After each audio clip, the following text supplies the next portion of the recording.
wisdom of learning from history. The book of Ecclesiastes 1 and verse 9, paraphrasing, it says, history merely repeats itself. History merely repeats itself, and there is nothing new under the sun. Now, you might say, but we have new inventions, we have new things that are being invented. Yeah, that's true. But you see, the solutions that these inventions try to solve, they are still the same. Back in the days, kings used chariots. Today, kings use cars. But you see, the problem they both try to solve is a problem of transportation. You see that now? So which means that in history, we have the same old desires, right? We have the same old motives, we have the same old drives, we have the same old principles, right? And guess what? We're also going to have the same old consequences that has plagued men from back in the day even to this day. You see that? So which means if you be a student of history, you are actually going to be wise on time. Not just wise on time, you're also going to be wise beyond your age. You see that? And that is why we always say that history is the best teacher, not your experience. Because if you are going to wait on your experience to learn certain things or to learn certain truths, wow, you're going to suffer, you're going to pay dearly. So it's better you learn from the history or the experiences of other people. This is why it's important for you to read books. This is why it's important for you to have mentors, right, who make the journey and the processes of life easier for you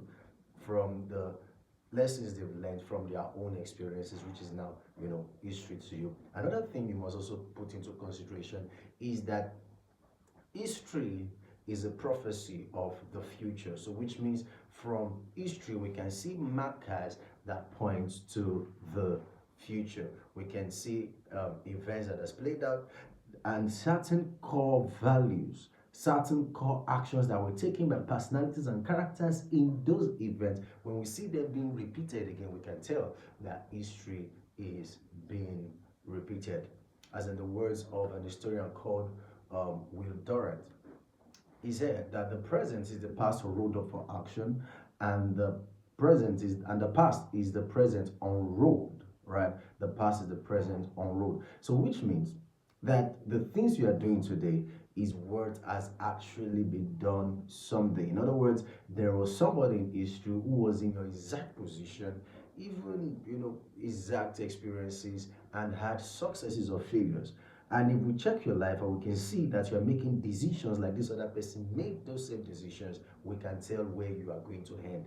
It is not an if, it is just a matter of when are you going to end like that. For instance, now, let's say there's somebody here who is saying, oh, I feel rejected, I don't feel valued by my friends, my family members. Well, you can go into the scriptures and you see people like Joseph, you see people like David.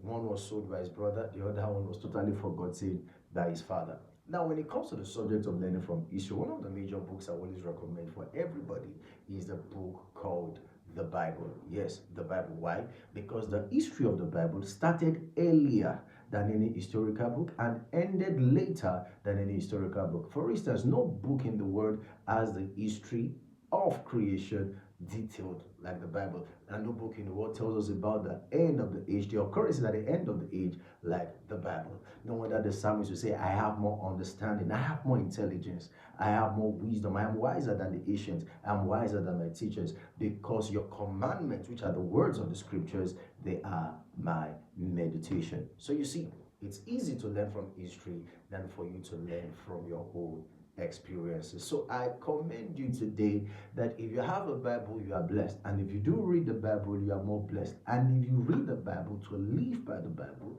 you are most blessed. So this is an important teaching I would like to put out there for you to learn and really, practice. Glory to God. So please do well to subscribe to this channel. Do well to turn on your notification button so that anytime a video is uploaded, you can be part of the first people, right, to get a hold of it. And also, please do well to like and to share. Don't forget to leave a comment for me to know how you feel about this video. So nice doing this with you today. Have a wonderful time. God bless you.